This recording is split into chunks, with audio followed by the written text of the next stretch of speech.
Hello YouTube, Appius Attius Rolus here for you today. I have a replay I want to show you.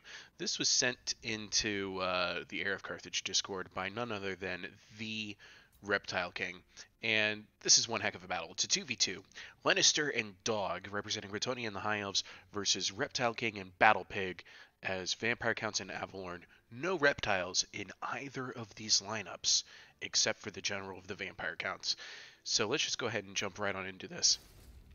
This is one heck of a treat, especially if you're a fan of the lore of vampires or lore of death. It's not death. I think it's vampires, because of that Wind of Death spell. Things like Curse of Years, Raise Dead, Vanil's Dance Macabre, and the Invocation of Nehek. Real quick, I just want to tell you about Reptile King's lineup here. So he has the Vampire Lord supported by a White King. Not sure if it's mounted. The White King does not get much love in this fight, but the 3 units of zombies, including the Regiment of Renowned Zombies, 3 units of Skeleton Spearmen, all with 1 Chevron, 3 units of Graveguard, 1 Chevron, 2 Graveguard Great Weapons, 1 Chevron, 2 Cryptors, 1 Chevron, and as well as the oh, what do you call those things? Oh man, I'm having such a brain fart right now. Oh, not the corpse cart, the other one. Oh, that's gonna kill me until I see it. Anyway, oh come on, Jason, you can do this. Appius. What is that thing called? I can't remember the name of this unit. It's driving me nuts.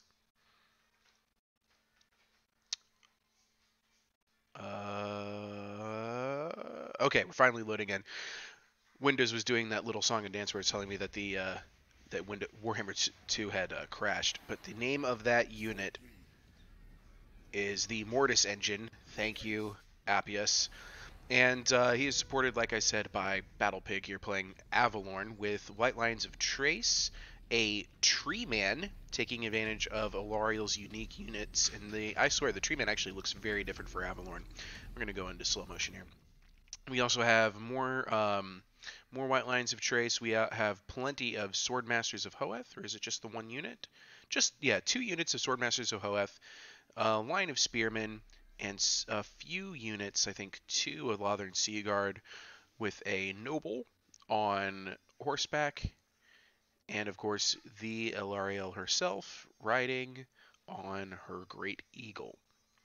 And let's see here. Let's get a look at the White King. The White King is on foot, just supporting the zombies by the looks of it.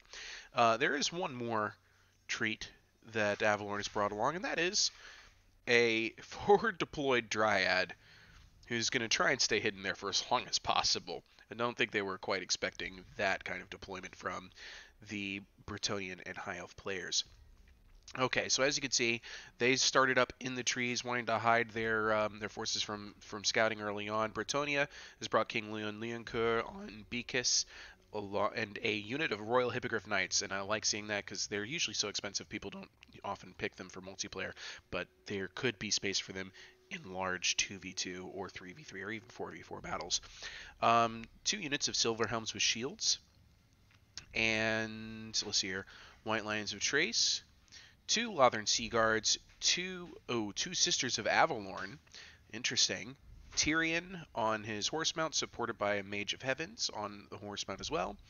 Some Spearmen, some more White Lions of Trace. Okay, now, Bretonnia is back here packing Knights of the Realm and Grail Knights and a Knights Errant. And a very small infantry corps of Battle Pilgrims and Spearmen at Arms.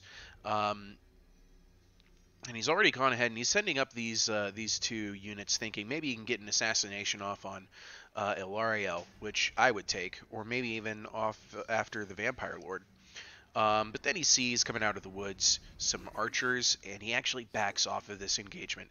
I think he probably could have been benefited from sticking around and just trying to get a quick kill, especially on Reptile King's Lord here, the Vampire Lord. And that's a decision that's actually going to pay them dearly later on. But they decide, you know what, we have the range advantage. We'll just sit up here. We'll keep the cavalry hidden in the woods as best we can. And we'll hopefully pull off an ambush coming around the flank to hit the enemy force. We're going to speed up a little bit. There's going to be an interesting bit of skirmishing here. Oh, there is also a Grail Relic. There's going to be some interesting bit of skirmishing here, and it comes in the form of magic. That Celestial Heavens wizard, mage, thank you, I can speak, has decided to move up and is going to try and drop some early spells on this army. And Reptile King says, hey, you know what? Two can play this game. And Alariel, also up here, the Avalorn player sends up the Noble thinking, yeah, they're going to send up their Mage of Heavens, let's just go ahead and get rid of it. So we're going to go ahead and see some spells cast right away. Boom, Thunderbolt, and 7 kills from that right off the bat. And this Chain Lightning, this is probably the most unlucky Chain Lightning in the world. Spawns right in the middle, and then proceeds to miss everything. It goes right down this path right here. It's just a very unfortunate Chain Lightning. You'll notice that Mage of Heavens is already having to retreat. Gets support from the ranged units that chase off the Noble. Mage of Heavens turns right back around and is going to try some more spells. The Royal Hippogriff Knights and King Luin Leoncoeur moving around on the flank, just trying to find out if they're going to have an opportunity to get one of these guys. High Elves decide to start pushing forward, probably to support their Mage of Heavens, because that mage is got a few more tricks up its sleeve.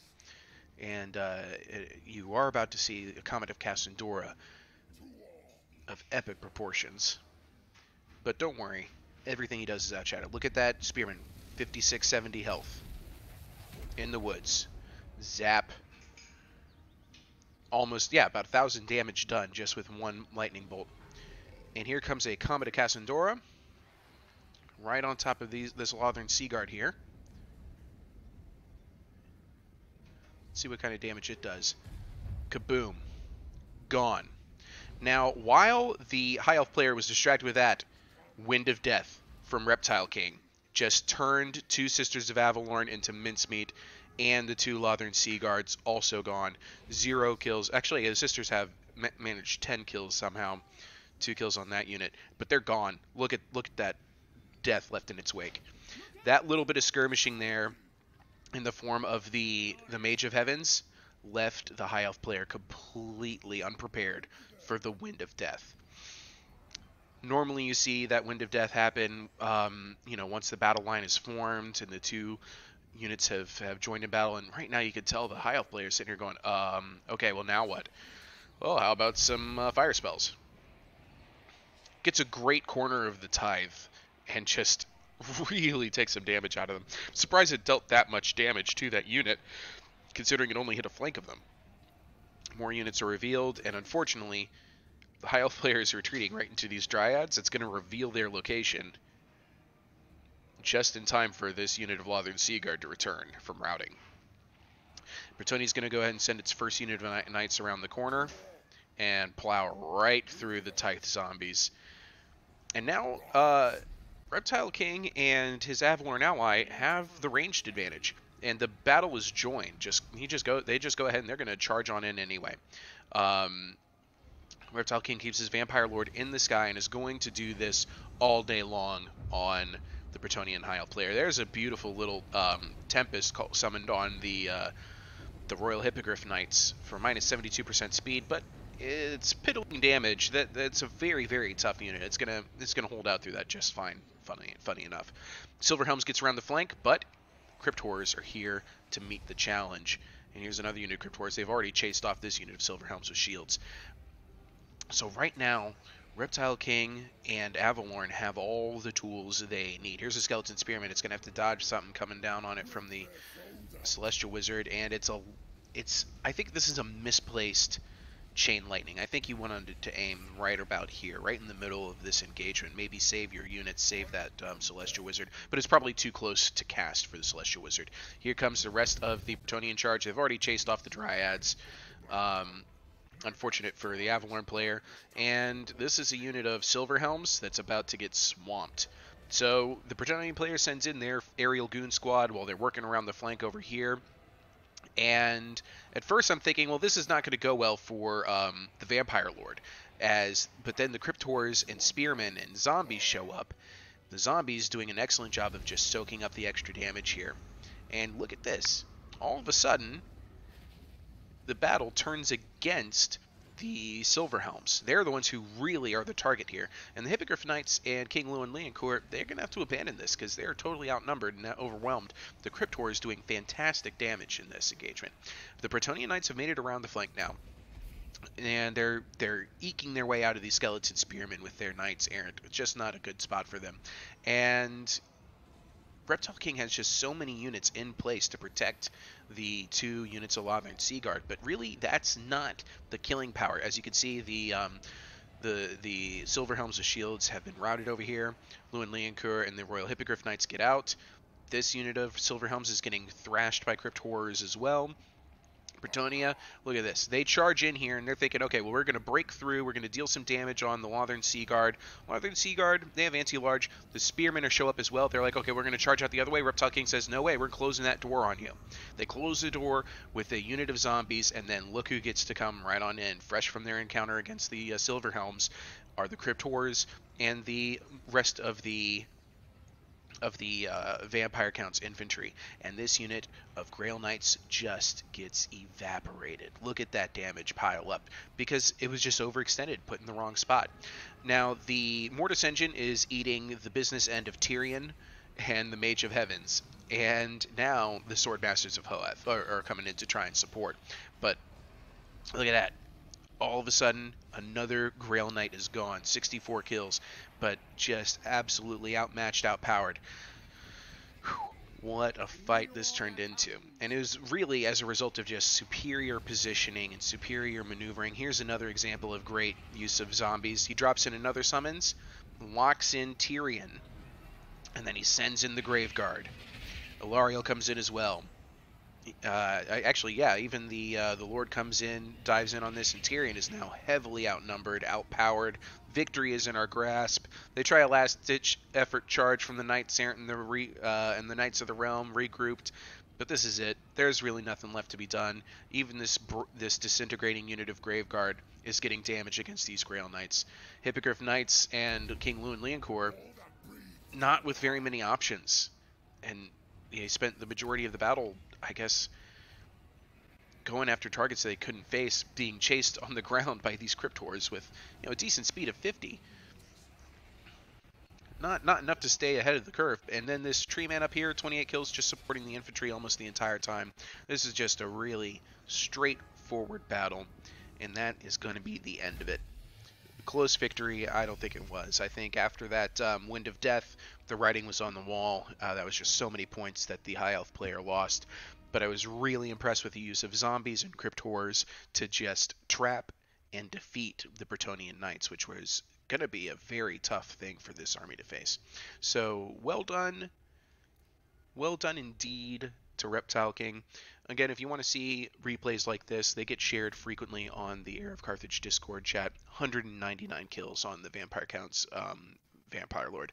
What a job that did. Let me see if there are any other surprise performances. Graveguard doing really well in locking down some of these infantry engagements. Battle Pig playing as... Oh, maybe I can't. I think I might actually be frozen here. Here we go. Battle Pig playing as Avalorn. Ilariel did not see much use in this battle. Normally you would see her activating some healing spells, and just didn't see them get to put to good use. Dryads, unfortunately, for that unsupported deployment, they were out of the picture very quickly. Lannister is Bretonnia, 134 kills on this unit of Grail Knights.